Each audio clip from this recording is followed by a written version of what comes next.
Hi, this is Lynn, and welcome to another Persuasion Byte.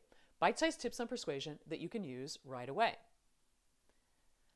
I constantly run into articles on leadership about how we should not be driven by our emotions. We should take our emotions out of the equation and do things logically. That's a load of crap. It's based on a fallacy that we should talk about right now. And here's the fallacy: that we identify an emotion and we feel it in our body. We are afraid about a speech we have to give. And then what shows up is the churning in our stomach or maybe the tension in our shoulders, that we have an emotion and then we experience it in our body. Guess what? Research shows it's the exact opposite.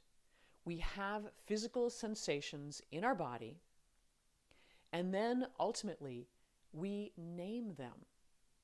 So for example, our conscious mind can process 10 to 50 bits of information per second.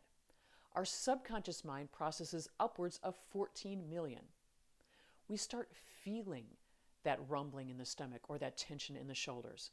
And then what we do is we give it a name.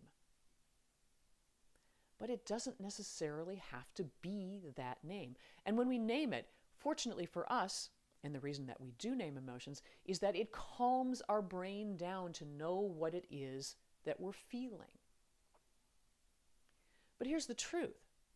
If we're talking about speaking, for example, we call something anxiety, that rumbling, that tension, but guess what?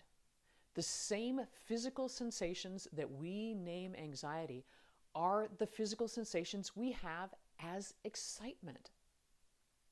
Which means that when it comes to naming our emotion and calming ourselves down, we have a choice. Instead of saying, oh, I'm afraid of taking the stage and making a big mistake and having everybody think I'm a fool. Hence, I'm anxious. We can reframe that to, I'm excited about taking the stage and sharing a new idea with people and making a difference for them.